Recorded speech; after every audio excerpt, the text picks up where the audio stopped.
सभी को सादर नमस्कार। मैं नीरज कुमार मिश्र आप सभी का साहित्य विवेक के साहित्यिक पेज में हार्दिक स्वागत करता हूं।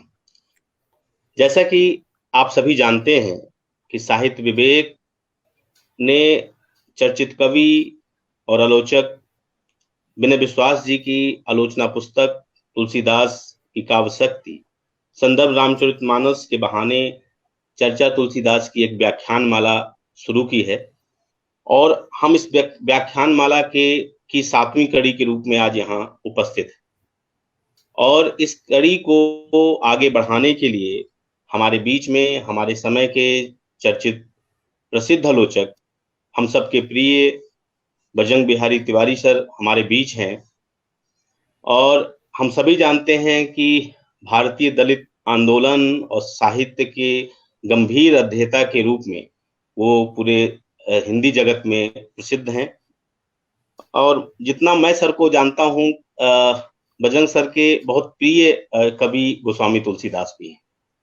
और बड़ा रोचक आज हम लोगों के लिए बहुत हम सब बड़े उत्सुक हैं सुनने के लिए कि अपने प्रिय कवि पर लिखी इस आलोचना पुस्तक के बहाने वो आज अपनी बात तुलसीदास पर रखेंगे, चर्चा तुलसीदास की इस कड़ी को आगे बढ़ाएंगे।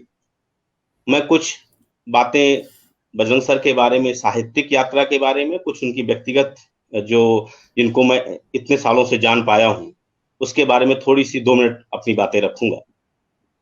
हम जानते हैं कि बजरंग सर वर्ष 2004 से कथा देश में नियमित रूप से दलित सवालों से टकराने वाले लेख लिखते रहे हैं, लगातार लिख रहे हैं। इन लेखों के माध्यम से हम भारत के विभिन्न राज्यों, क्षेत्रों में दलितों की राजनीतिक, सामाजिक, सांस्कृतिक स्थितियां किस तरह की रही हैं, उन सब वो किस तरह का दंश झेलते रहे हैं, उससे रूबरू हम लगातार होते रहे। बजरंग सर लगातार साहित्यिक उनकी सक्रियता हम लोगों को प्रेरित करती है। उन्होंने कई पत्रिकाओं का संपादन, अतिथि संपादन किया है। इसमें से रचना प्रक्रिया और विचारधारा पर केंद्रित नया पथ पत्रिका का जनवरी-जून 2019 का अंक का उन्होंने अतिथि संपादन किया। कथा देश के दलित साहित्य विशेषांक सितंबर 2019 का उन्होंने अतिथि संपादन किया। इनकी अनेक पुस्तकें प्रकाशित हो चुकी हैं, जिसमें से प्रमुख हैं जाति और जनतंत्र दलित उत्पीड़न पर केंद्रित 2015 में प्रकाशित पुस्तक, दलित साहित्य एक अंतर यात्रा 2015 में प्रकाशित, भारतीय दलित साहित्य आंदोलन और चिंतन, ये भी 2015 में प्रकाशित हुई, बंगला दलित साहित्य सम्यक अनुशीलन 2016, दलित स्त्री लेखन और आंदोलन जो अब हमारे पास जल्दी ही हमारे सामने आने वाली है, कविता की भाव यात्रा भी हमारे सामने जल्दी ही आने वाली है प्रकाशित होकर। इनकी अनेक संपादित पुस्तकें भी हमारे बीच आ चुकी हैं। इसमें भारतीय साहित्य एक परिचय 2005 में प्रकाशित हुई, यथास्थिति से टकराते हुए दलित स्त्री से जुड़ी कहानियां 2012 में प्रकाशित हुई, यथास्थिति से टकराते हुए दलित स्त्री जीवन से जुड़ी कविताएं 2013 में प्रकाशित हुई, यथास्थिति से टकराते हुए दलित स्त्री जीवन से जुड़ी आलोचना 2015 में प्रकाशित हुई। और हम सभी जानते हैं कि बजरंग सर देशबंधु कॉलेज में प्रोफेसर पद पर सेवाएं दे रहे हैं और मेरा सौभाग्य है कि उसी कॉलेज का मैं विद्यार्थी रहा हूं और जीवन पर्यंत उस कॉलेज से मेरे एक परिवार की तरह वो कॉलेज है। मुझे याद है कि जब मैं उस कॉलेज में एडमिशन के लिए गया था तो बजरंग सर और शशि मैम दोनों एडमिशन ले रहे थे और उस पहले दिन से बजरंग सर के साथ वो रिश्ता बना कि आज तक वो रिश्ता कायम है। और जिसे कहते हैं कि जब आप किसी व्यक्ति को पहले दिन, दूसरे दिन, तीसरे दिन से आप उनके सानिध्य में रहते हैं। मैं कई सालों से 2000 में मेरा एडमिशन देशबंधु कॉलेज में हुआ था और आज 2022 है। इतने सालों में बजरंग सर को जितना जाना मुझे लगा मैंने उतना कम जाना। गंभीर अध्येता हैं, जितने गंभीरता के साथ वो साहित्य को गंभीरता से लेते हैं उतना ही अध्यापन कर्म को गंभीरता से लेते हैं। और मुझे लगता है कि तुलसीदास इसलिए भी उनको पसंद है। मुझे बजरंग सर भी इसलिए ज्यादा पसंद है कि तुलसीदास की तरह उन्हें अपने ज्ञान का दंभ नहीं है। जब तुलसीदास कहते हैं कि कवित्व विवेक एक नहीं मोरे, तो वैसा ही सहज भाव, सरल भाव बजरंग सर के अंदर भी है। सभी का बहुत मान सम्मान प्यार लगातार देते हैं, चाहे बड़े हों चाहे छोटे हों चाहे छात्र हों। कभी उन्होंने किसी तरह का भेदभाव नहीं किया। मुझे याद है कि हम जब कॉलेज में बीए और एमए के दौरान जब साहित्य के सवालों से टकराते थे, तो हमें लगता था कि किसे फोन करें। तो हम बड़े सहज रूप से किसी भी समय, क्योंकि सर ने हम लोगों को छूट दे रखी थी कि किसी भी समय तुम लोग फोन करो, हम कभी भी फोन उठाते उठाते और फोन लगा देते। और सर कहीं भी होते थे, रास्ते में होते थे, कहीं भी होते थे, उन्होंने कभी ये नहीं कहा कि नहीं मैं तुम्हें बाद में बताऊंगा, तुम लोगों से बाद में बात करूंगा। उन्होंने जहां उचित समझा, जैसे भी उन्होंने हमारे सवालों के जवाब दिए। इससे पता चलता है कि एक जो बजरंग सर जितने अच्छे साहित्यकार हैं, उतने अच्छे व्यक्तित्व के धनी हैं। मैं बहुत सम्मान के साथ बजरंग सर को इस चर्चा को आगे बढ़ाने के लिए आमंत्रित करता हूं। सर, स्वागत है आपका, और आइए चर्चा तुलसीदास की इस कड़ी में वो आगे बढ़ाइए। मैं बहुत आभारी हूँ साहित्य विवेक का।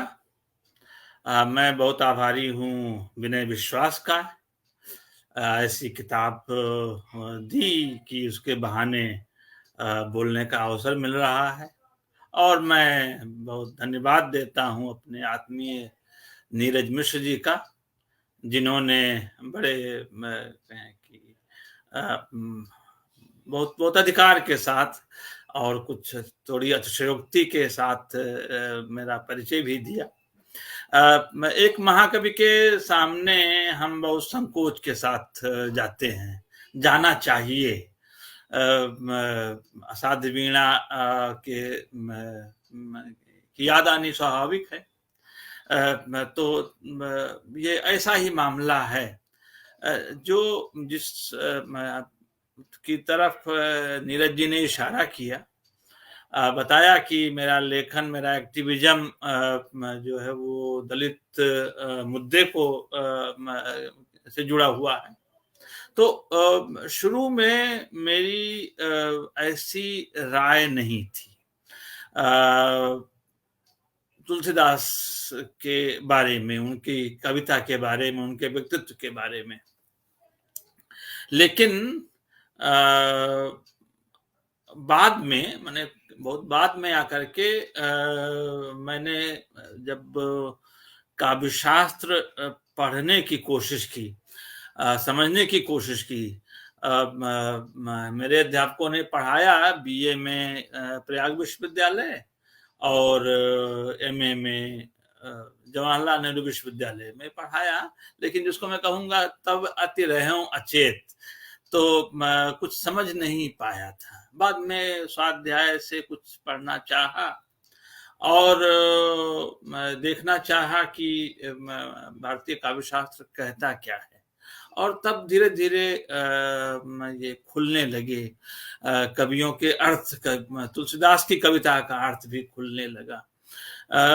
मुझे याद है कि मैं बहुत उत्साहित भाव से एक बहुत ही आक्रामक लेख, जैसा कि लेखन के शुरुआती दिनों में जब आप बहुत पढ़े नहीं होते लेकिन बहुत पढ़े होने का दम्भ तो रहता है, आपको लगता है कि आपके पास दुनिया के हर प्रश्न का उत्तर है, तो और आपके सामने सब 19 लगते हैं और कई बार 19 क्या शून्य लगते हैं। वो जो भाव होता है और जो किसी अच्छे गुरु की संगति में ही जाकर के घुलता है, पिघलता है, नहीं तो कई बार उसी को ढोते रहते हैं हम लोग, हम उसी दम्भ में रहते हैं। आसन मार डिम्ब धर बैठे, मन में बहुत गुमाना, ये कबीर दास की वाणी है। तो उसी दम में हम बैठे रहते हैं और जीवन बिता देते हैं। लेकिन जब बड़े व्यक्तित्व के पास जाते हैं और जो विनय जी के नाम में ही है, विनय और श्रद्धा और विश्वास का जो एक कहें कि त्रिकोण है, उसमें उससे होकर के आप जब कृत्य को देखते हैं तो तब फिर वो कृति अपने को बताती है, समझाती है। और इस तरह से मैंने अपने आसपास के लोगों से संवाद भी किया। मेरे लिए ये एक गुत्थी थी कि यह कवि इतना लोकप्रिय क्यों है। तो इसकी लोकप्रियता के अर्थ को खोलते हुए मैंने बहुत ही, मैं कहूँगा आपकी भाषा में, बहुत भोंडा सा लेख लिखा और उन दिनों में छपता था। ये सन 2000 के आसपास की बात है। 95 से हंस में छपने लगा था, तो हंस में लेकर गया। ठीक मुझे याद नहीं कि 2000 ही है, 1999 है कि 2001 है, लेकिन था 2000 ही। तो मैं उसी के आसपास का, तो राजेंद्र यादव जी के पास लेकर गया, जिसमें तुलसीदास को मैंने लगभग ध्वस्त कर दिया था। और वह लेख मैंने अपने कॉलेज में पढ़ा था, ऐसे ही 5-7 लोगों के बीच में। तो हमारे यहाँ एक पंजाबी के बड़े कवि थे, उन दिनों कार्यरत थे, अब तो सेवानिवृत्त हैं, मोहनजीत सिंह जी बड़े कवि हैं और अधीत कवि हैं। तो उन्होंने थोड़ा मजाकिया अंदाज में कहा कि इससे कुछ बने बिगड़ेगा नहीं, लेकिन मैं वो समझ नहीं पाया। मैंने कहा कि इसको मैं छपवाऊंगा और इस कवि को जो इस तरह से पक्षपाती है, इस तरह से कहें कि पूर्वाग्रह पूर्ण कविता जिसने लिखी है, मैं आईना दिखा दूंगा। तो राजेंद्र यादव जी के पास ले गया, उन्होंने 2-4 दिन का समय लिया, बाद में पढ़ूंगा। जब गया तो वो हंसते हुए बोले कि इसको ले जाओ। क्यों? मुझे लगा था कि मैंने इस भाषा में बात की है कि वो तो तुरंत स्वीकार कर लेंगे। तो बोले नहीं, इसको ले जाओ, ये छपने लायक नहीं है। और मैं आज की तारीख में राजेंद्र जी के प्रति कृतज्ञ हूँ कि उन्होंने वो वापस किया, क्योंकि बाद में जो एम्बेरसमेंट होता मुझे, वो उसका कोई उपचार ना था। तो मैं ले आया और समझिए कि जिन दिनों मैं अपने कहें कि अपने इलाके में घूमता था, लोगों से बात करता था, भाषा में तो तुलसीदास घुले मिले हैं। अगर आपको वो भाषा नहीं आती तो आप संवाद नहीं कर सकते, आप उनके साथ नहीं बैठ सकते, आप उनके नजदीक नहीं जा सकते, उस जनता के नजदीक नहीं जा सकते। ये बात समझनी चाहिए। मैं वहाँ आया, मैंने उस जनता के बीच से जब निकल करके आया, और तब दलित साहित्य में मुझे 3 कृतियां ऐसी मिली जो मुझे लगता है कि शुरू में उनकी ऐसी चर्चा कर देनी चाहिए, बाद में किताब पढ़ाऊंगा। तो एक पहली जो रचना थी, पहली जो संदर्भ था, वो जूठन में था। जूठन में ओम प्रकाश वाल्मीकि, जो बहुत ही मानक रचना है, उसी से हिंदी साहित्य में आत्मकथा विधा स्थापित होती है, दलित आत्मकथा विधा स्थापित होती है।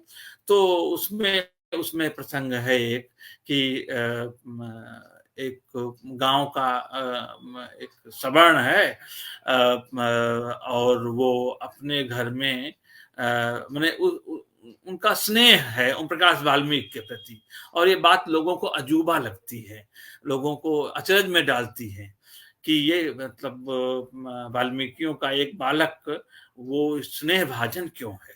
पढ़ने में तेज हैं ओम प्रकाश वाल्मीकि, और इसलिए उस व्यक्ति के चमन लाल त्यागी नाम है, उस व्यक्ति के वो स्नेह के पात्र बनते हैं। जब 8वीं किया तो बहुत शाबाशी दी, उनके घर आए।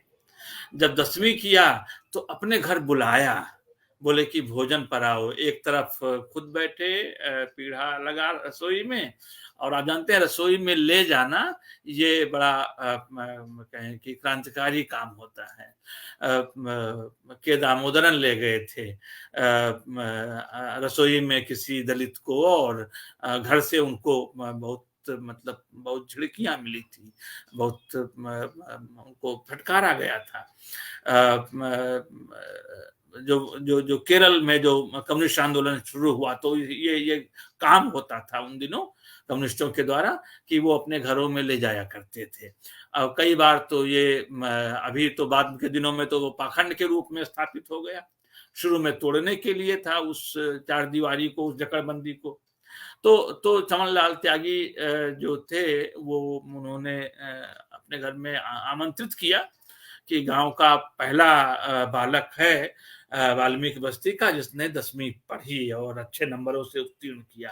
तो ले गए और वहां भोजन किया, एक तरफ खुद बैठे सहमते हुए गए, लिखा है, दूसरी तरफ बैठे उनके पुत्र और बेटी ने तीनों की थाली लगाई। वो बोले कि मैं देख रहा था कि हम तीनों की थाली में कोई अंतर है, गिलास में कोई अंतर है, भोजन में कोई अंतर है, पीढ़े में कोई अंतर है, अंतर कोई नहीं था। भोजन कर लिया, उसके बाद में थाली उठाने लगे। उन्होंने कहा नहीं नहीं, ये थाली जैसे हम सबकी थाली एक साथ उठेगी और ये आप बस चल करके हाथ धोइए, गदगद। अच्छा, चाहते तो इस सूचना को वो कर लेते, संपादित कर देते, लेकिन नहीं किया। उन्होंने लिखा कि मेरे गांव में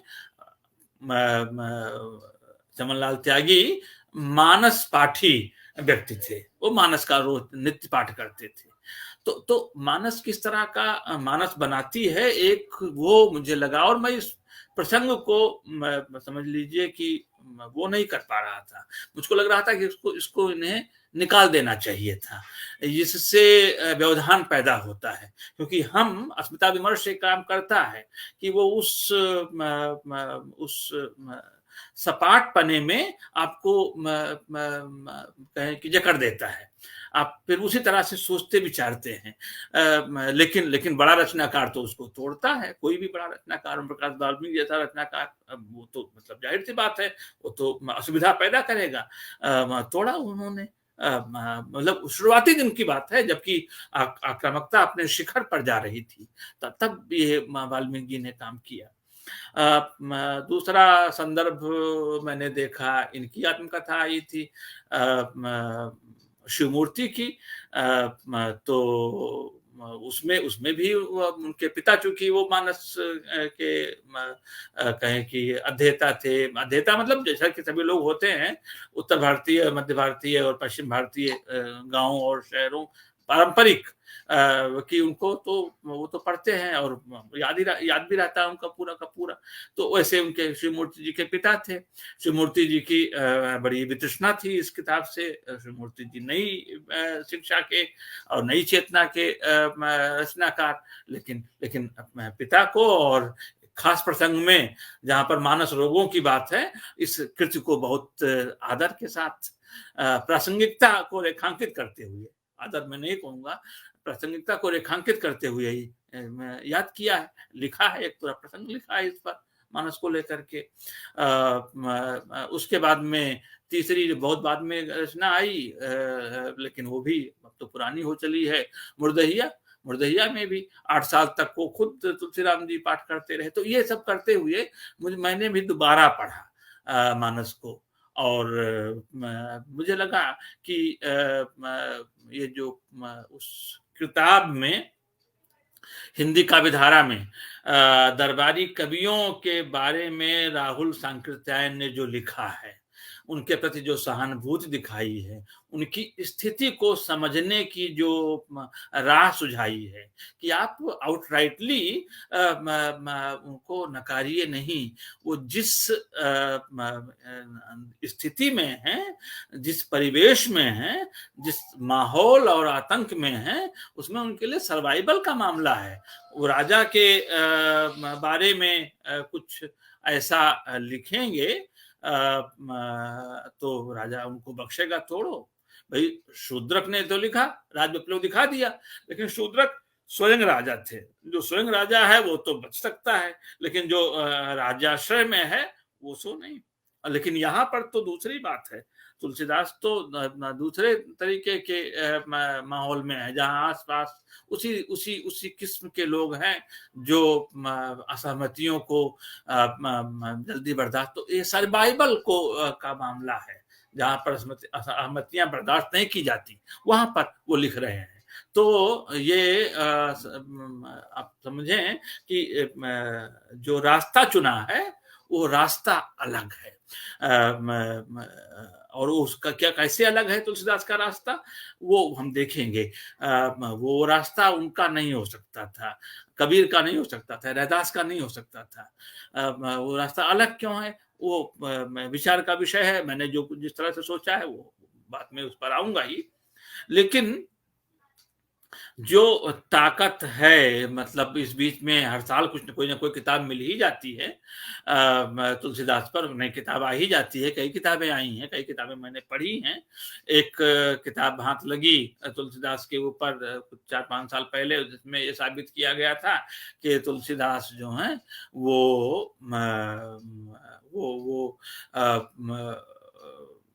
क्या कहें कि बिहार के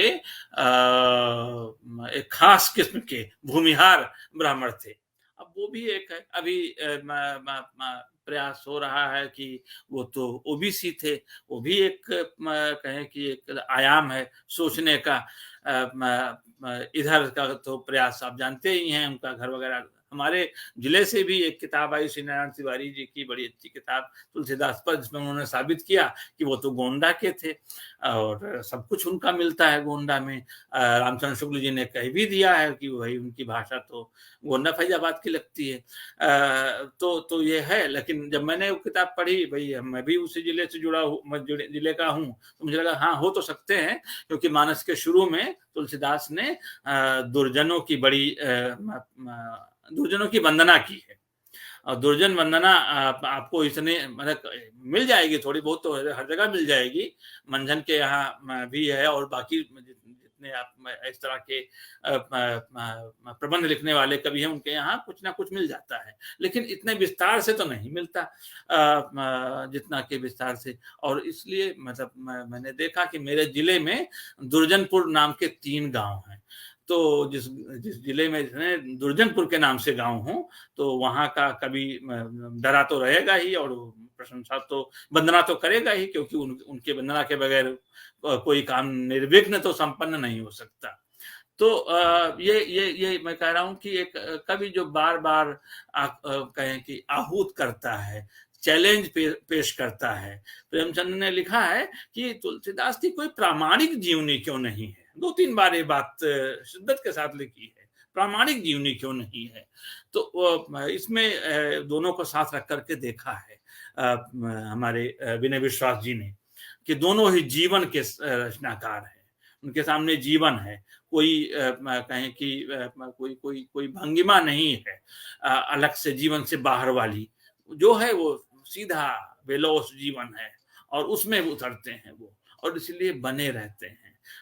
विनय विश्वास जी ने तो काम किया मुक्ति बोध पर, और काम उनका निश्चित तौर पर बेहतर होगा। मैंने अब तक पढ़ूंगा, क्योंकि इस किताब से मैं बहुत प्रभावित हुआ। मुझको लगा कि ऐसे वक्त में जब आलोचना से रचना विस्थापित सी है, विमर्श ने जो जगह ली है, उसमें रचना पर जाने की जरूरत नहीं है। आपने पहले से राय बनाई हुई है, वो राय आप एक्स पर रखते हैं, वाई पर रखते हैं, जेड पर रखते हैं, काम हो जाता है। मैं खुद ही उसका शिकार रहा हूँ, थोड़े बहुत अंत में हूँ, क्योंकि चीजें जो अभ्यास में है वो जल्दी जाती नहीं। तो पाठ जो है वो पाठ भूल जाता है, और विमर्श हमारा उस पर हावी हो जाता है, और विमर्श ये सब सारी जगह घेर लेता है। ये किताब पाठ को केंद्र बनाती है, रचना से यहाँ वहां नहीं जाती। रचना के जमीन पर खड़ी होकर के ही अपनी बात कहती है। ये उस लिहाज से बड़ी सृजनात्मक आलोचना की पुस्तक है, और भाषा का क्या कहना, इतनी प्रांजल, इतनी निरापद, इतनी स्वच्छ और इतनी क्या कहें कि निरंद्र भाषा है। कहीं उंगली रखने की जगह नहीं कि देखिए यहाँ चूक गए, देखिए यहाँ पर संज्ञा सर्वनाम क्रिया विशेषण का उचित प्रयोग नहीं हुआ, ये नहीं है।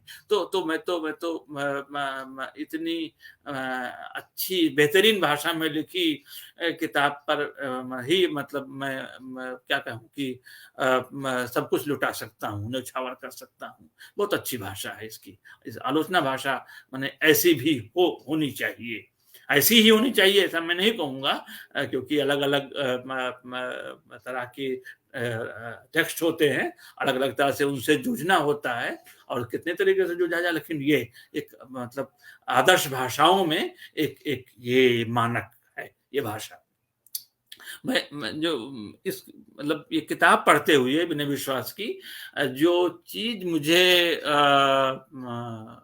ध्यान में आ रही थी और मैं उस पर हंस भी रहा था कि ये जो वक्त है, जयप्रकाश लीलवान ने लिखा है कि मूल तो गायब कर दिए गए हैं, मूल की छौंक लगा दी जाती है। आपको लगता है कि मूल है कहीं ना कहीं है। तो अपने विद्यार्थियों से, बीए के विद्यार्थियों से कोई प्रसंग था, सूरदास की कोई पंक्ति, कोई पद का की चर्चा हुई, उसका उल्लेख हुआ और उसी में मैंने एक सवाल पूछा। वो जो पद है सूरदास का और वो श्रृंगारिक है, धेनु दुहत अतिही रति बाढ़ी, एक धार दोहन पहुंचावती, एक धार जहां प्यारी ठाढ़ी। कृष्ण दूह रहे हैं, गाय दूह रहे हैं और गाय दूहते हुए उनके भीतर वो श्रृंगार भाव उफान मारता है। जैसे फेन निकल होता है ना दूध निकालते वक्त, वैसे उनके भीतर श्रृंगार भाव उभार लेता है, उठता है और फिर वो एक जो पात्र है दूध जिसमें गिराया मतलब दुहा जा रहा है उसमें डालते हैं और दूसरा राधा की तरफ कर देते हैं दूसरी धार। तो अब ये तो है। तो ऐसे बात चली दूध पर, तो मैंने पूछा अपने विद्यार्थियों से दूध कहाँ से आता है। तो विद्यार्थियों ने एक स्वर से कहा कि जी मदर डेयरी बूथ से। तो मदर डेयरी बूथ जो है यानी कि मूल तो गायब है, गाय तो गायब है, गाय का जो गोत्व है, शब्द और अर्थ के समझिए कि चर्चा में वैयाकरणों ने गाय को कैसे पहचाना जाए, गाय क्या है, उसका गोत्व क्या है, उसकी बड़ी चर्चा की है।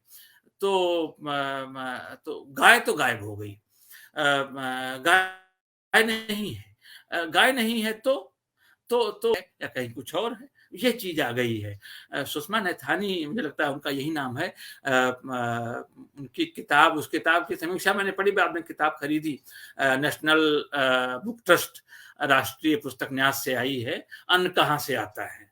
तो अन्न कहाँ से आता है हमको नहीं पता है, हमको लगता है कि वो मतलब फलाने दुकान से आता है, उस मॉल से आता है, उस केंद्रीय भंडार से आता है, यहाँ वहां से आता है, वो नहीं है।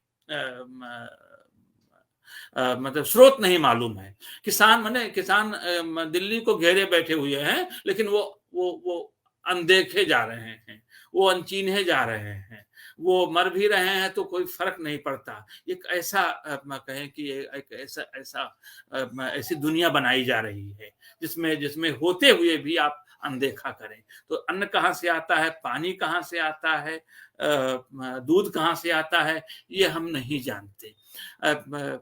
लिखा है तुलसीदास ने कि कवियों को जो भाषा दी जाती है, कवियों को क्या किसी को भी, हम सब भाषा में ही जीते हैं, तो वो उस भाषा को कोई और उसकी मर्यादा तय कर रहा होता है। और हम उतना ही चलते हैं जितना वो भाषा हमको जाने देती है। यानी कि मूल गायब है अगर, तो हम वहां पहुंच नहीं सकते, क्योंकि भाषा में उस तरह के शब्द ही नहीं रहने दिए जाएंगे। जैसे उसमें उदाहरण दिया उन्होंने कि जैसे गाय बंधी होती है पगहा से, रस्सी से बंधी होती है। तो रस्सी के जो लंबाई है, गाय उतनी ही चल सकती है, उतनी दूर में घूम सकती है। वही स्थिति भाषा की है। कोई कवि वो कितना प्रतिभाशाली हो, कितना, सारा खेल तो उसी में करेगा ना। कवि है अर्थ आखर बल साचा, अनुहरि ताल गति है नटु नाचा। कवि की ताकत जो है वो शब्दार्थ है, लेकिन शब्दार्थ जो है वो उसका अनुशासक वो नहीं है, वो कोई और है। जैसे कोई नर्तक है, कोई नाचने वाला है, बहुत प्रवीण है, बहुत कुशल है, लेकिन वो नाचेगा जो पीछे बैठा ताल दे रहा है उसी के अनुसार। अगर ताल के अलग मतलब स्वच्छंदता आ जाए तो स्वच्छंदता में फिर वो बेताल हो जाएगा, वो उसका जो नृत्य है वो निंदनीय हो जाएगा। जो इतना कुशल नर्तक है उसको भी उसी ताल के अनुसार नाचना पड़ता है। अब यही भाषा जहां तक आपको छूट देती है वहीं तक, भाषा से बाहर आप नहीं जा सकते। तो जो भाषा मिली हुई है उस भाषा का अधिकतम सृजनात्मक उपयोग कैसे किया जाए, ये कवियों ने रास्ता निकाला। दिल्ली में तो स्थिति और भी गायब है। एक पंक्ति आती है बालकांड में कि ध्रुव सगलान जप्यो है नामू, पायो अचल अनुपम ठामू। तो अब ध्रुव है, ध्रुव तारा है। आप अपनी कक्षा में पूछ लीजिए, अगर आप अध्यापक हैं और अगर आप विद्यार्थी हैं या कोई भी है, पूछ लीजिए, दिल्ली के हैं तो पूछ लीजिए। तो ध्रुव पहचानते हैं, ध्रुव तारा कहाँ है जानते हैं? आमतौर से लोग आसमान नहीं देखते, आसमान नहीं देखते तो समझ लीजिए कि उनका विस्तार कैसा होगा, कितना होगा। दिल्ली में आसमान देखने की तो परंपरा नहीं है। तो आसमान नहीं दिखाई पड़ता, तो जिसको हम कहते हैं ना यूटोपिया कहाँ से आएगा, कैसे बनेगा? वो तो नहीं, वो तो बनेगा आसमान से ही, क्योंकि यूटोपिया को तो बड़ा होना है, विस्तृत होना है। तो ध्रुव जो है, मैं जो बात कर रहा था, वो ध्रुव गायब है। ध्रुव तारा अब वो बचा हुआ है कविता में, जीवन में जिसमें हम करते थे, उसको जानते समझते थे और उसके अनुसार अपनी बहुत सारी कहें कि बहुत सारी बातें तय किया करते थे दिन और रात की। वो तो अब फिलहाल वो बाहर है हमारे उससे। तो इस तरह से बहुत सी चीजें गायब हो रही हैं, तेजी से गायब हो रही हैं। गाँव में भी चीजें बहुत तेजी से गायब हो रही हैं, भाषा भी गायब हो रही है। कुछ गायब हो रही है तो अच्छा हो रहा है, लेकिन बहुत कुछ ऐसा गायब हो रहा है जिसको रिट्रीव कर पाना असंभव होगा अगर अभी आप सावधान नहीं रहे तो वो नहीं कर सकते। तो ये किताब मूल तक जाने की, मूल को पहचानने की कहें कि रास्ता बताती है। ये उसी मूल की खोज करती है, मूल के भटकती नहीं। मूल खोजो विवाद मिटेगा, तो वो जरूरी है। तो मतलब मानस जो है, मूल मानस, विमर्शों वाला मानस नहीं, मूल मानस जो यहाँ पर आया हुआ है। इनकी इस किताब में 5 अध्याय हैं।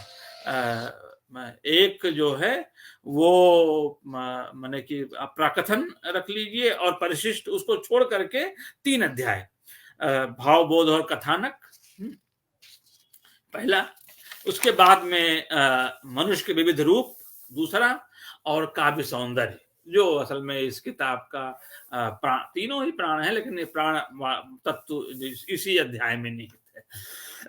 बहुत ही मेहनत की गई है।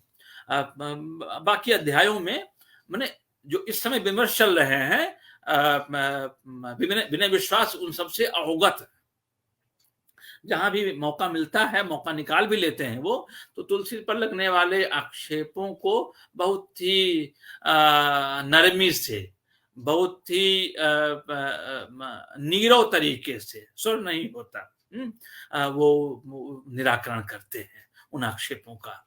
और तुलसी को उन्होंने कैसे समझा है, कैसे समझना चाहिए, ये बताते चलते हैं। किताब है तुलसी का जो काव्य विवेक है, तुलसी की जो विनम्रता है उसके साथ में, तुलसी का जो भाषा पर अगाध अधिकार है, और तुलसी का की जो पहुंच है जनता तक, वो उसकी बहुत अच्छी, दावा नहीं करती लेकिन बहुत अच्छी छानबीन करती है। ये दंभोक्तियों के से भरी हुई जो आलोचना भाषा है, उसमें ये बहुत ही अपने नाम के अनुसार विश्वास के साथ लिखा है विनय जी ने। ये उसी तरह की रचना है, बिना किसी दावे के, लेकिन बहुत कुछ को साध सकने वाली आलोचना है। मैं इसके लिए साधुवाद देता हूँ, धन्यवाद देता हूँ। बतौर हिंदी अध्यापक, बतौर हिंदी की रोटी खाने वाले, नौकरी करता हूं तो पैसा वहीं से आता है, रोटी वहीं से मिलती है। तो जो भी हमारी भाषा को, हमारे उस भाषा संपदा को बचाने का जतन करता है, हम सबको उसके प्रति, हम जो अध्येता हैं, जो विद्यार्थी हैं, जो शिक्षक हैं, और जो भी बरतने वाले हैं, उसके प्रति हमें कृतज्ञ होना ही चाहिए। तो वो कृतज्ञता मैं व्यक्त करता हूँ। और मैं ये जो है बात कहना चाहता हूँ, इस श्रृंखला में मैंने और कुछ लोगों को सुना है जो संयोग से यूट्यूब पर या दूसरे माध्यम, मैं फेसबुक पर नहीं हूँ तो इसलिए उस पर सुन नहीं पाता हूँ। वो जब उस पर कभी कोई लिंक भेजे और क्लिक करता हूँ तो ये बात आती है कि पहले आप फेसबुक अकाउंट बना लीजिए, तभी आप इसको एक्सेस कर पाएंगे, यहाँ तक पहुंच पाएंगे। तो अब तक बनाया नहीं है, तो इसलिए बहुत सी चीजों से वंचित रह जाता हूं। लेकिन मैं ये कह रहा हूं कि तुलसीदास अपना कहें कि वो रास्ता अपनी कविता में घुसने का वो बता दे रहे हैं। एक तरह से इन्होंने उसको समझा है, सुना है, बूझा है विनय जी ने, और मैंने जिस तरह से बूझा है वो के सामने मैं पेश करता हूँ। यह कि पानी को लेकर के चूंकि दुनिया जल सी रही है और उसको पानी की बहुत जरूरत है, एक बड़ा सुंदर, बड़ा सुष्ट विमर्श है इस किताब में विनय विश्वास जी ने किया है, जहां पर वो मानसरोवर, एक सरोवर के रूप में इस रामचरित मानस की वो करते हैं, परिकल्पना करते हैं, उसको पेश करते हैं। बहुत बड़ा रूपक है, सांग रूपक के कवि है ना तुलसीदास, जैसे उपमा के कवि हमारे सूरदास हैं, और कबीर जो हैं वो श्लेष के कवि हैं। श्लेष की छटाएं यहाँ पर भी हैं और बहुत अच्छी हैं। एक श्लेष हम देखेंगे आगे, लेकिन तीनों महाकवियों की, तीनों महान कवियों की तो अलग अलग खासियत है। तुलसीदास ने उसमें एक बात कही है उस प्रसंग में जो रूपक बांधा है मानसरोवर का, जिसमें उतरने के लिए 7 सीढ़ियां हैं, सीढ़ियों को सोपान कहते हैं। तो जो मानस में 7 सोपान है, असल में वहां तक जाने की सीढ़ी है वो सोपान। और कथा तो आपको अपनी बनानी होगी। तुलसीदास ने लिखा है कि मेरे गुरु ने बार बार कथा कही, लेकिन सब कुछ तो मैं ले नहीं सकता था। जब थोड़ा सा सयाना हुआ तो मैंने वही चीज ग्रहण की जो मुझे ग्रहण करने लायक लगी। कि जो मैं अपने लिए अपने समय के लिए जिसको जो मुझे उपयुक्त लगा, मैंने वही लिया है। तो वही बात यहाँ पर भी है कि वो कहते हैं कि भाई जो काव्य शास्त्र का पसारा है, विस्तार है, अद्भुत है।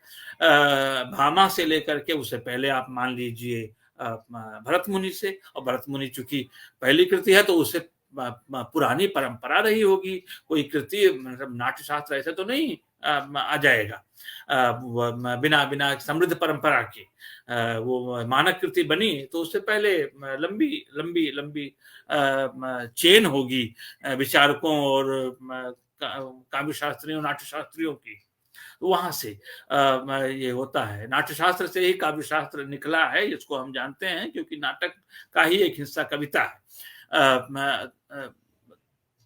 तो उसमें तो बहुत तो तुलसी अपने लिए क्या बताते हैं, क्या स्वीकार करते हैं, है ना।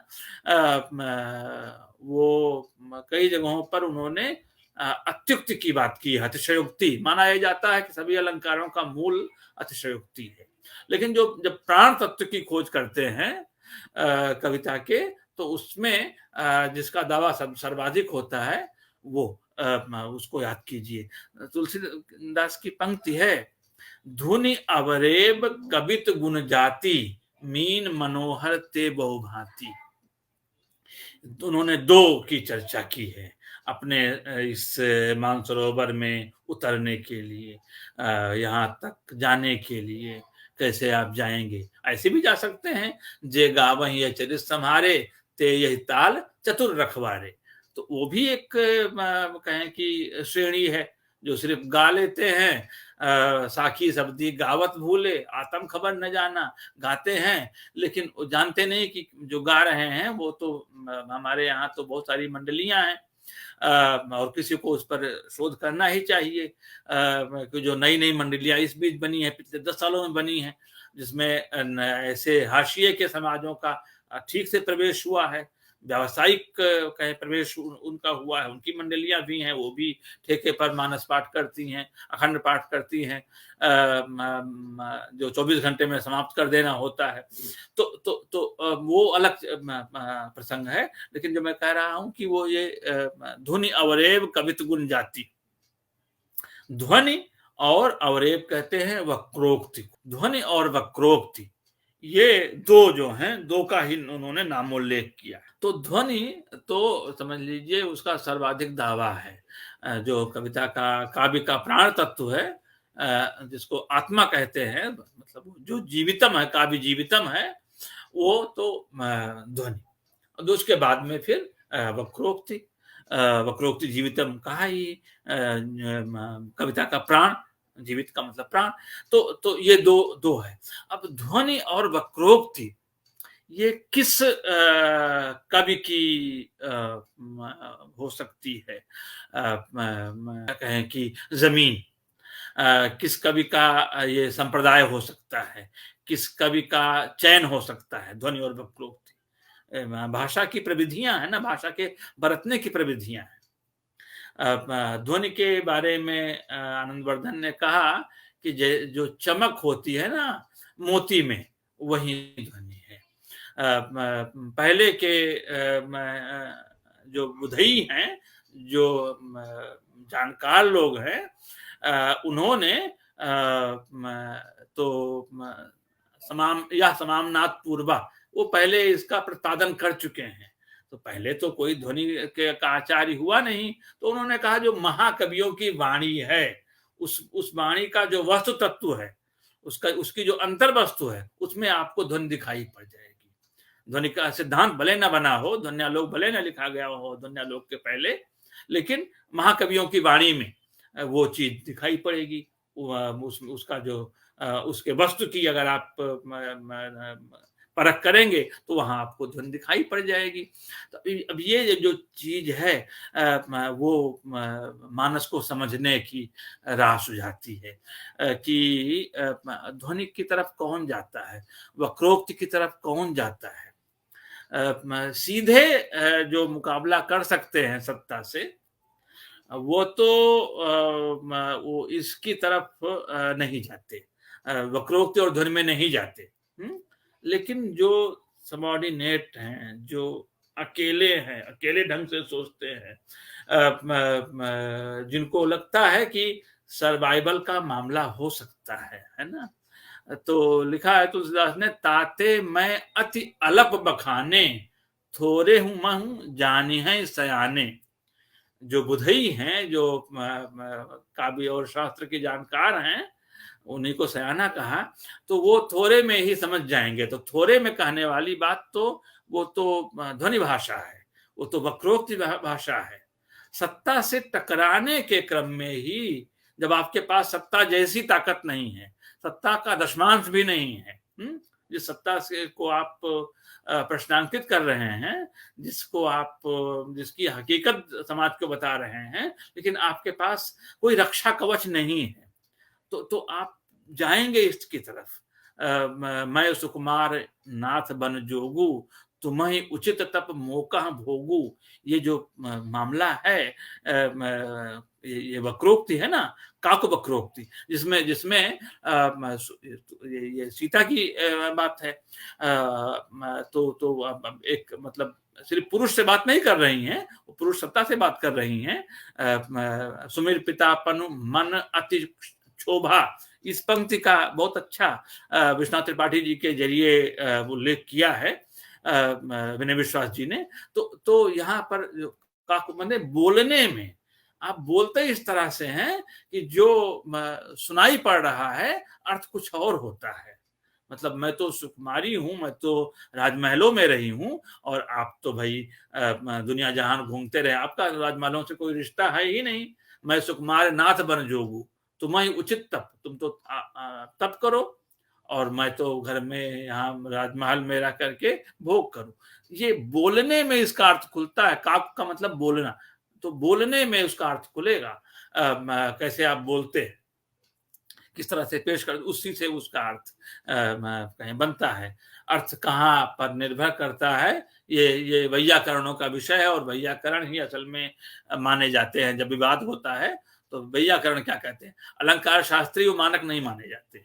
लेकिन वो प्रसंग ही नहीं है यहाँ पर। जो मैं कह रहा हूँ कि ताते मैं अत्यलक तो क्यों अपने बारे में इतना कम क्यों कहा, इतना कम क्यों कहा, क्योंकि फिर आप जानते हैं कि उनकी पिटाई हुई थी, और उनके मित्र रहीम ने, अब्दुल रहीम खान खाना ने, जो सेनापति भी थे, कई लड़ाइयां लड़ी थी, बैरम खां के पुत्र थे। बैरम खां तो ठीक है, उनको भेज दिया था बड़े होने पर कई कारणों से, नृप नीति के अनुसार उनको भेज दिया गया था वहां से। लेकिन रहीम तो उनके मतलब कि आत्मीय थे अकबर के। तो रहीम ने फिर उनको सुरक्षा मुहैया कराई थी। तो ऐसा कभी जो सीधे नहीं बोल सकता है, और बोलेगा तो फिर वही है कि मतलब सिक्योरिटी गार्ड के उसमें रहे, वाई प्लस और जेड प्लस और कौन कौन सी आजकल चलती है, तब भी चलती रही होंगी। लिखा है हमारे भारवी ने, बड़े महाकवि हैं, एक ही किताब लिखी किरातार्जुनीयम, और वो काफी है। किसी कवि को की सबसे बड़ी कामना क्या होती है कि वो यशा कीर्ति वो के रूप में, वो कीर्ति के रूप में, कीर्ति काया के रूप में बना रहे। काया तो नष्ट होनी ही है, लेकिन जो यश है वो नहीं नष्ट होता, तो यश उसका बना रहे। तो यश बना रहे तो उसके लिए 10, 20, 50 किताबें लिखने की जरूरत नहीं है। अगर आप किरातार्जुनीयम एक लिख देते हैं तो काफी है। भारवी ने इसके अलावा कुछ नहीं लिखा, और भारवी जो है बृहत्त्रयी के पहले कवि हैं। उसमें लिखा है कि जो दुर्योधन है वो युधिष्ठिर जैसा बनना चाह रहा है, क्योंकि उसने दुरोदर छद्म जिताम समीहते नयन जेतुम जगतीम सुयोधना, कि उसने जुए में कपट से राज तो जीत लिया, लेकिन जनता का चित्त कैसे जीते, वो तो बड़ी समस्या है। ग्रामशी के डोमिनेंस और हेजेमनी को याद कीजिए, बहुत माकूल कहें कि अवधारणा उन्होंने विकसित की। लेकिन भारवी को मालूम है कि वो लिखा है उसमें दूसरे या तीसरे सर्ग में, 18 सर्गों का महाकाव्य है, कि ये जो हमारे कहें कि हमारी जनता है, तो नयान हीनात परजते जना, प्रजा जो है नयहीन, जो न्याय से च्युत, न्याय की परवाह ना करने वाला राजा है, उससे जनता अलग हो जाती है। तो ये तो कपट से तो जीत लिया है। दुरोदर कहते हैं जुए को, छद्म कहते हैं कपट। दुरोदर छद्म जिताम समीहते नयन जेतुम जगतीम सुयोधना। तो कहे कि देश को, उस देश की जनता को वो नए न्याय से जीतना चाहते हैं। तो न्याय से जीतने के लिए, अच्छा फितरत तो है नहीं न्यायी होने की, लेकिन बनना है न्यायी, क्योंकि तभी ये शासन जो है वो टिकाऊ होगा, नहीं तो जनता कभी भी विद्रोह कर बैठेगी। तो इसके लिए क्या करे, तो न्यायी बनने का नाट्य करता है, न्यायी बनने की कोशिश करता है, और किसानों को फायदा पहुंचाता है, तो अपने लोगों को दंडित भी कर देता है। लेकिन लिखा है कि सिक्योरिटी को लेकर के अपने बहुत सावधान रहता है। अपने भाई को, दुशासन को कहा है कि तुम संभालो राज्य, मैं जो है, दो ही लोग संभाल रहे हैं सब कुछ, मैं जो है यज्ञ करता हूँ। तो यज्ञ करके भाई धर्मात्मा तभी आप करेंगे। यज्ञ जो है, जितने अन्यायी राजा हैं यज्ञ बहुत करते हैं, धर्म में डूबे हुए दिखाई देते हैं। उन्होंने लिखा है, बाणभट्ट ने लिखा है इस तरह की बात कि कविता में तो प्रेम की बड़ी महिमा है, तो बहुत सारे कवि प्रेम में डूबे दिखाई देते हैं। प्रेमी होते नहीं है, प्रेम जानते नहीं, लेकिन प्रेम में डूबे दिखाई देते हैं। जैसे कि स्यापा करने वाली महिलाएं हैं, दुख नहीं है लेकिन दुख में डूबी दिखाई देती हैं। तो वैसे कवियों के बारे में बाणभट्ट ने कहा। वैसे ये बताया भारवी ने कि दुर्योधन जो है सुयोधन बनने का कहें कि नाट्य कर रहा है, प्रयत्न कर रहा है। पौंड्रक जैसे उनको लगा कि नहीं विष्णु बनना है, तो विष्णु के पास 4 हाथ हैं, तो उनके पास 2 ही हैं, तो बढ़ई बड़ा कुशल था, कहा 2 में बना दूंगा, बिल्कुल नए सब वैसे ही लगेंगे। तो लेकिन वो बन तो नहीं। अब आज हम पौंड्रक को इसी रूप में याद करते हैं, नकली विष्णु के रूप में याद करते हैं। दुर्योधन युधिष्ठिर तो नहीं बन सकता है ना, नहीं बन सका, लेकिन उसको समझाया बहुत अच्छे तरीके से इन्होंने। तो ये जो कहें कि अब वो तो भारवी तो महाभारत की कथा लिख रहे हैं अपने समय की कथा। जैसे शिशुपाल वध लिखा माघ ने, लिख रहे हैं अपने समय की कथा कि जो अन्यायी राजा है उसका नष्ट किया जाना बहुत जरूरी है। और अपने आप ये सोच लेना कि वो नष्ट हो जाएगा, ये नहीं, कभी तो इसकी तायद नहीं करता। तो यहाँ जो ध्वनि की तरफ गए, वक्रोक्त की तरफ गए, इसीलिए गए कि भाई सर्वाइवल का मामला है, कल को कोई भी पीट देगा आकर के। उसके ठीक पहले थोड़े मुंह जानी है सयाने, इसके पहले कौन सी पंक्ति है? उससे पहले अपने कहे कि पूर्व भूमिका की थोड़ी वो करते हैं, उसकी थोड़ी पोल खोलते हैं तुलसीदास। वंचक भगत कहाए राम के, किंकर कंचन को काम के। ये मेरे जमाने में तो राम भक्तों की बड़ी संख्या हो गई है, और ये राम भक्त कहाए का मतलब दिखते हैं, कहे जाते हैं, मतलब कहलवाते हैं खुद को कि वो राम भक्त है, लेकिन है वंचक। वंचक किसे कहते हैं? ठग को कहते हैं, ठगी करते हैं, लेकिन राम भक्त का चोला है। तो किंकर कंचन को काम के हैं वो भक्त, लेकिन वो राम के तो नहीं हैं। वो संपदा के, धन संपदा के भक्त हैं, वो हिंसा के भक्त हैं, और वो काम भावना के भक्त हैं, पोर्नोग्राफी के भक्त हैं। तो ये उनकी असलियत। लेकिन एक लाइन में बस, उसके बाद में कह दिया कि भाई नहीं, एक लाइन और भी कही, धींग धर्म धंधक धोरी, कि वो धर्म का धंधा करते हैं। अब पिटाई तो होनी है, पिटाई होनी तो रास्ता बदल दिया जाना चाहिए, थोड़े मुंह जानी है सयाने। उसके बाद में जो कुछ कहा है वो तो वक्रोक्ति में है, वो तो ध्वनि अगर आपको आती है तो आप मानस समझ सकते हैं, ध्वनि आपको नहीं आती तो नहीं समझ पाएंगे। अयोध्या का शत्रु कौन है ना? तिन्हे सुहाय न अवध बधावा, चोर ही चांदनी रात न भावा। उनको अयोध्या में बधाई अच्छी नहीं लगती, मंगल गान अच्छा नहीं लगता, चोरों को जैसे चांदनी नहीं लगती। ऊंच नीच कर प्रस्तुति, लेकिन ये चीज आती नहीं। भक्ति का आवरण ऐसा चढ़ा हुआ है, ध्वनि इतनी मध्यम है, वक्रोक्त इतनी नरम है कि आप का ध्यान उधर नहीं जाता, आप तो उसमें डूबे रहते हैं। और थोड़े मोह जानिए सयाने, जो सयाने हैं वो उसको बूझते हैं, समय लगता है लेकिन बूझते हैं। जो बूझते हैं वो किसान आंदोलन खड़ा करते हैं।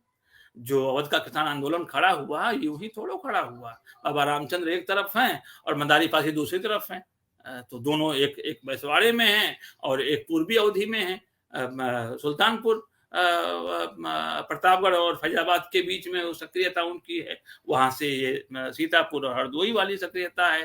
तो वहाँ वो ये करते हैं, वो सुदर्शन चक्र बनते हैं। सुदर्शन चक्र प्रगतिशील कविता के शुरुआती दिनों के बड़े कवि थे, कानपुर में रहते थे, खोमचा लगाते थे, कुछ मजदूरी भी करते थे, लेकिन थे कवि और बड़े कहें कि प्रखर कवि थे। उन्होंने समझा था, इस वक्रोक्ति को समझा था। उस पर बात करने का अभी मैं कहूंगा कि प्रसंग नहीं है। मैं जिस श्लेष की बात कर रहा था उसको मैं लाऊं, वो भी मतलब वो इसी वक्रोक्त से ही संभव होता है।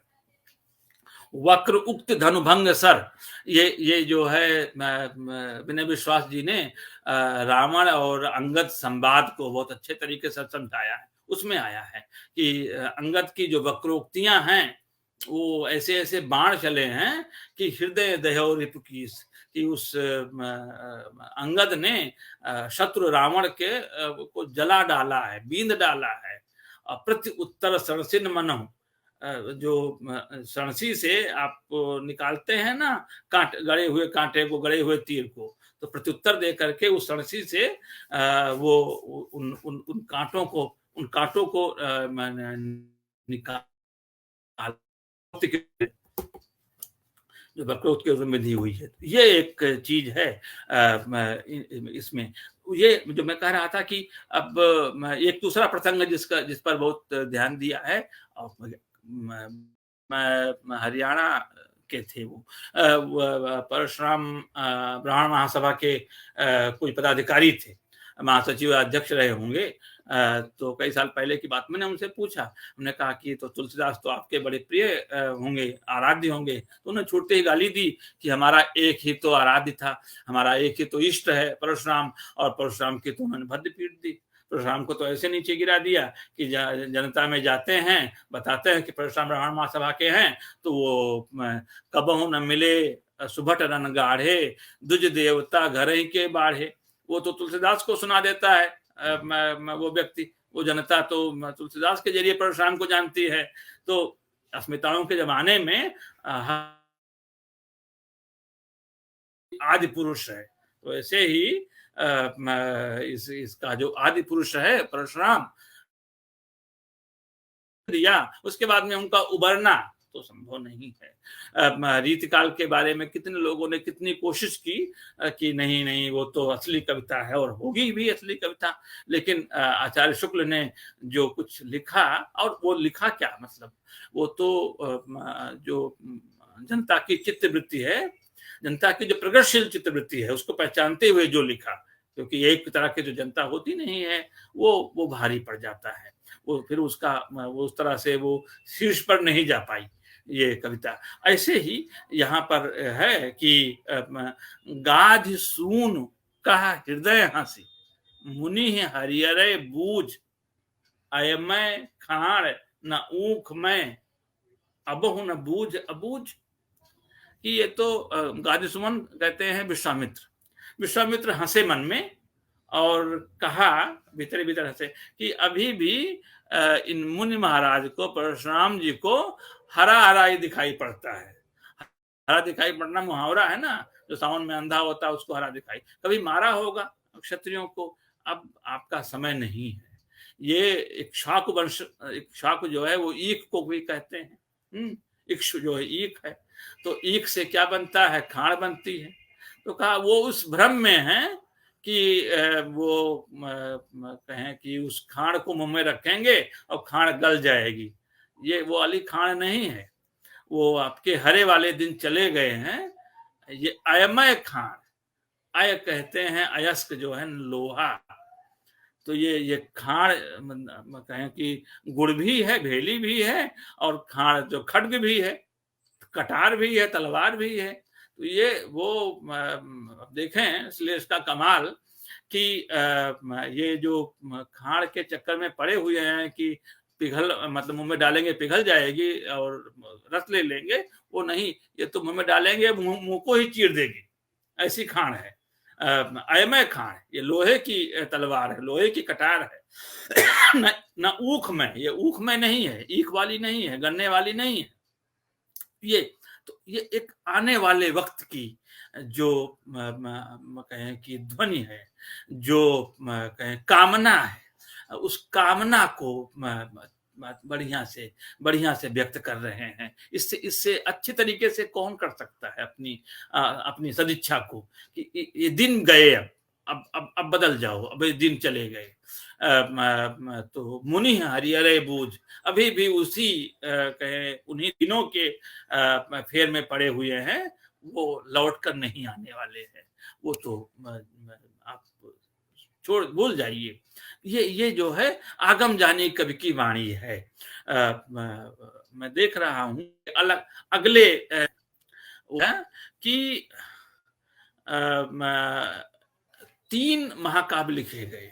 किसी भी टेक्स्ट की किसी भी रचना जब आप परख करते हैं, जब उसको जांचते हैं, उसके महत्व को समझना चाहते हैं, तो अन्य रचनाओं के पार्श्व में रख करके उसको देखना चाहिए। तो ऐसी कोई रचना है भारत में जो इतनी लोकप्रिय हो? एक कोई टेक्स्ट, वो मुश्किल है। अब गांव-गांव में घूम जाइए। मैं मथुरा के इलाके में घूम रहा था, मेरा शोध कार्य तो कृष्ण भक्ति पर है, तो कृष्ण भक्तों के यहाँ आना जाना रहा है, सामग्री वहीं से मिलती रही है। नित्य पाठ में वो मानस को रखते हैं। क्यों मानस को रखते हैं? उनका अपना तर्क है कि जब रासलीला का समय आता है, खास वक्त में तो हम सूरदास को पढ़ते हैं, लेकिन रोज के लिए तो नहीं है, रोज के लिए तो हम तुलसीदास को ही पढ़ते हैं। तो ये है, हमने पहले बात आपसे की ही जिन रचनाकारों की, वो भी एक मतलब संज्ञान में लाने वाली बात है, नहीं तो सपाट पने का तो इस समय बोलबाला है। तो जब तक आप उस जटिलता को नहीं समझते, तब तक कोई रास्ता सूझता नहीं। तो इसी तरह से आप राजस्थान में घूम जाइए, इसी तरह से आप गुजरात में घूम जाइए, तो ये टेक्स्ट, ये रचना, ये महाकाव्य इतना लोकप्रिय क्यों है? कोई और इसके मुकाबले कोई रचना आती है? हाफिज हैं ईरान में, इनके पूर्ववर्ती ने महाकाव्य नहीं लिखा, उनका दीवान है, और वो है, हर चौथे घर में, पांचवें घर में मिल जाएगा, और उसकी कहें कि बातें लोगों की जुबान पर हैं। लेकिन मैंने पूछा फारसी जानने वालों से कि क्या इसी तरह से जिस तरह से तुलसीदास समाये हुए हैं? तो कहा नहीं, इस तरह से तो नहीं है, हैं तो, लेकिन इस तरह से नहीं है, और इतना वैविध्यपूर्ण समाज भी नहीं है। ईरान तो उस लिहाज से छोटा, लेकिन आप देखें जो पहला महाकाव्य लिखा गया, जो बहुत ही ऐतिहासिक है, पहला मतलब आर्ष की बात मैं नहीं कर रहा हूँ, होमर की बात नहीं कर रहा हूँ, बाद में दांते ने 13th सेंचुरी में लिखा डिवाइन कॉमेडी, बहुत बहुत अद्भुत है महाकाव्य वो। हिंदी में किसी को उसका अनुवाद करना चाहिए। संवाद प्रकाशन जो आया है वो ठीक है, उससे उसकी अंतरात्मा का तो पता चल जाता है, उसकी जो इस महाकाव्य की जो ग्रेस है, उससे भी थोड़ा मुखातिब होते हैं, लेकिन ऐसे नहीं हो पाते।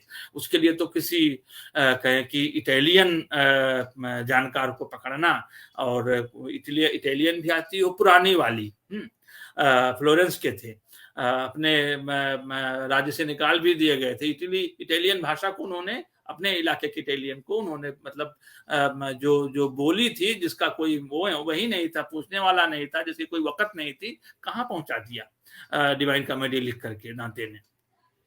लेकिन वर्जिल को वो पहुंचा नहीं पाए स्वर्ग में, क्योंकि वर्जिल तो तब के कवि हैं जब ईसाइयत आई नहीं थी, और ये ईसाइयत को मानने वाले, पादरियों के संपर्क में रहने वाले व्यक्ति थे दांते। तीनों ही टेक्स्ट, मतलब चाहे डिवाइन कॉमेडी हो, चाहे मानस हो, और चाहे पैराडाइज लास्ट हो मिल्टन की, वो 70-80 साल बाद में लिखी गई मानस के। तो तीनों को क्रम से रख करके देखिए, हाफिज को भी जोड़ लीजिए। मैं उस तरह से नहीं कह रहा हूं कि वो, लेकिन वो महाकाव्य नहीं है। इन तीनों महाकाव्यों को रख करके देखिए, तब मालूम होता है ये दोनों, मतलब दांते और मिल्टन स्वर्ग को लेकर के कितने आसक्त हैं, और तुलसीदास स्वर्ग की कैसी हकीकत पेश करते हैं कि मानस को से गुजर जाइए, और जो वर्णन है वहां पर कि किस मलिन मन वाले वहां रहते हैं। स्वर्ग में कौन लोग रहते हैं? मलिन मन वाले रहते हैं, जो कपट करते ही रहते हैं, जो भय भ्रम अरति उचाट, 4 तरीके से धरती वालों को त्रस्त किए रहते हैं, डरा करके रखते हैं, भ्रम फैला करके रखते हैं, आपस में प्रेम भावना नष्ट कर देते हैं, नफरत फैला देते हैं। क्योंकि प्रेम भावना मतलब पृथ्वीवासियों में होगी तो उनकी पूजा कौन करेगा? कृष्ण ने तो एक कोशिश की थी, सूरदास ने बहुत, हालांकि वो परिशिष्ट में है, वो उतना महत्व नहीं दिया है, लेकिन इंद्र की हकीकत तो बताई है सूरदास ने। लेकिन यहाँ तो पहले पन्ने से ही कि उनको उस शक्र की वंदना करता हूं, दुर्जन जो है बहुल शक्र सम विनमोते ही संतत सुरानी ही, जो जिसकी सत्ता बची रहती है कि वो युद्धोन्माद फैलाता है और वो जनता को, धरतीवासियों को नशे में रखता है, ये चीज है। तो स्वर्ग का जो हकीकत पेश की है, और बाकी दोनों कवियों को, महाकवियों को देखिए, वो जो बताते हैं वो स्वर्ग को लेकर जितना आसक्त हैं, जब आप जानते हैं तो मालूम होता है कि आगे बढ़ा हुआ कवि कौन है, वह जो स्वर्ग को लेकर के इतना आग्रही है। नहीं, स्वर्ग नहीं, अगर छूटा तो कुछ भी नहीं बचेगा। और या वह जो स्वर्ग को लेकर के बिल्कुल निरासक्त है, उसके प्रति उपेक्षा का भाव, उसकी ऐसी मूलगामी आलोचना है कि आप स्वर्ग के बारे में सोचे ही ना, क्योंकि बहुत सारा धंधा स्वर्ग के बहाने ही चलता है। तो ये वक्रोक्त से संभव हुआ है, ये ध्वनि से संभव हुआ है, उसके बगैर संभव नहीं हो सकता था। मुझे मौका दिया, मैं साहित्य विवेक का, विनय विश्वास जी की इस किताब का, और हमारे इस सत्र के संचालक नीरज जी का आभारी हूँ। बहुत बहुत धन्यवाद। बहुत बहुत धन्यवाद सर। महत्वपूर्ण पुस्तक पर गंभीर व्याख्यान आज हमको सुनने को मिला, और आपके व्याख्यान से कुछ चीजें बहुत स्पष्ट रूप से सामने आई कि ये पुस्तक हमें हमारे समय के संकटों से रूबरू कराती है, उन सवालों से लगातार टकराने का मौका देती है, और वाजिब तर्क के साथ उसका जवाब भी हमारे सामने देती है। और आपने सही कहा कि हिंदी साहित्य के जितने विमर्श हैं, उन विमर्शों को की बड़ी गहन पड़ताल विनय विश्वास जी ने इस पुस्तक के माध्यम से की है, और बहुत तार्किक ढंग से की है। और हम जानते हैं कि रामचरितमानस का जो वास्तविक सच है वो है लोक से उनका का जुड़ाव, और हमारे समय का जो अंधकार है, हमारे समय की जो क्या कहते हैं, विडंबना है, उस विडंबना को उजागर करना रामचरितमानस का सच है। और मुझे लगता है इस किताब की काव्य शक्ति उसी सच से जुड़ी हुई है। आपने बहुत गंभीरता के साथ अपनी बातें रखी, बहुत बहुत धन्यवाद। और मैं धन्यवाद देने के लिए इस पुस्तक के लेखक, कवि और आलोचक आदरणीय विनय विश्वास सर को आमंत्रित करता हूं कि वो आए और धन्यवाद ज्ञापन करें। विनय विश्वास सर। बजरंग जी ने इतना रचनात्मक व्याख्यान दिया है, ये बहुत ही सर्जनात्मक आलोचना का एक उदाहरण है, जो आज मुझे और अन्य सभी दर्शकों को भी देखने को मिला है उनके व्याख्यान के रूप में। रचनात्मक इसलिए इस अर्थ में कि उनके व्याख्यान में एक तो बहुत सारी नई जानकारियां तुलसीदास से जुड़ी हुई मिलती हैं। वो जिस जिले के हैं उस जिले के बताया जाता है कि तुलसीदास भी हैं, और उसमें दुर्जनपुर नाम के 3 गांव हैं। ये एक नई जानकारी मेरे लिए थी कि तुलसीदास की खल वंदना, जो दुर्जन वंदना है, उसके पीछे यह भी संभव है। और रचनात्मकता के लिए जिस साहस की ज़रूरत होती है, जिस रचनात्मक साहस की ज़रूरत होती है, ये व्याख्यान इसका भी नमूना मुझे लगा। बजरंग तिवारी हिंदी में अस्मितामूलक विमर्शों के अधिकारी विद्वान माने जाते हैं, आलोचक माने जाते हैं और उन्होंने बड़ी सहजता से ये बताया कि विमर्शों के कारण बहुत सारी उपयोगी चीज़ें, महत्वपूर्ण चीज़ें सामने आ रही हैं। लेकिन एक परिणाम उसका ये भी हुआ है कि पाठ को वो केंद्र में नहीं रख पा रहे हैं। तो ये बड़ी सहजता से स्वीकार करना उनके रचनात्मक साहस को बताता है। जिस तरह से अपने व्याख्यान में उन्होंने पुराने समय को और आज के समय को जोड़ा है, वो अद्भुत है। ये इस जुड़ाव ने इस व्याख्यान को बहुत ही सृजनात्मक बना दिया है और विशेषता ये है कि तुलसीदास पर बात कर रहे हैं, तो अपना समय उनके बराबर ध्यान में है, अपना समय उनके व्याख्यान में बराबर मौजूद रहा है। और बहुत सारे वाक्य ऐसे उन्होंने कहे कि जो बहुत ही मूल्यवान हैं। जैसे एक वाक्य ये कि तुलसी सांगरूपक के कवि उसी तरह से हैं जैसे कालिदास उपमा के कवि हैं। ये एक अद्भुत वाक्य है, एक बहुत ही महत्वपूर्ण वाक्य उन्होंने कहा। काव्य शास्त्रीय बातों से जोड़कर जो कविता के रहस्य हैं, वो इस व्याख्यान से उन्होंने खोले। ध्वनि और वक्रोक्ति का जो उपयोग तुलसीदास के यहाँ मिलता है, जो लोक से उनके जुड़ाव का बहुत बड़ा कारण है। ये इसका रहस्य उनके व्याख्यान से उजागर हुआ। बहुत ही रचनात्मक और सृजनात्मक व्याख्यान था। ऐसी सृजनात्मक आलोचना उन्होंने की है इस व्याख्यान के माध्यम से। मैं सचमुच बहुत आभार व्यक्त करता हूँ। कहते हैं कि बहुत कठिनाई से जो कुआँ खोदा जाए, उससे जो पानी निकलता है वो अमृत जैसा होता है। तो आज का व्याख्यान मुझे वैसा ही लगा। बार-बार हमने कोशिश की बजरंग तिवारी जी आएँ, बोलें इस मंच पर, लेकिन बार-बार व्यवधान कुछ न कुछ होते रहे। लेकिन हम लगातार कोशिश करते रहे कुआँ खोदने की और आज इस व्याख्यान के रूप में एक अमृत मिला है और ये अनुभव होता है कि किताब तो एक बहाना है, तुलसीदास की चर्चा इस तरह से होनी चाहिए, जिस तरह से होनी चाहिए, जो आदर्श की कल्पना हमने की थी इस व्याख्यानमाला को आयोजित करते हुए, वो कल्पना आज को पूरा करने वाला व्याख्यान बजरंग भाई ने दिया है। मैं उनका बहुत-बहुत बड़े हृदय से आभार व्यक्त करता हूँ और निश्चित रूप से ये व्याख्यान तुलसीदास की चर्चा में एक ऐतिहासिक महत्व का व्याख्यान सिद्ध होगा, ऐसा मेरा विश्वास है। बहुत-बहुत धन्यवाद बजरंग बिहारी तिवारी जी का और आप सब लोगों का जो इससे जुड़े रहे। नीरज कुमार मिश्र जिन्होंने संचालन किया, ज्योति त्रिपाठी जिन्होंने इसका तकनीकी पक्ष देखा। तकनीक ने थोड़ी-सी दिक्कतें पैदा ज़रूर की, लेकिन उन दिक्कतों से जूझते हुए हमने कोशिश की कि हम इसे संभव करें और ये अंततः संभव हुआ। ये बहुत बड़े संतोष की बात है। तो आप सभी लोगों का जो इस उपक्रम से जुड़े हुए हैं, आप सभी का बहुत-बहुत धन्यवाद। 4 दिसंबर को रविवार को डॉक्टर बली सिंह का व्याख्यान इसी श्रृंखला में होगा, तो आप उस समय भी जुड़ें।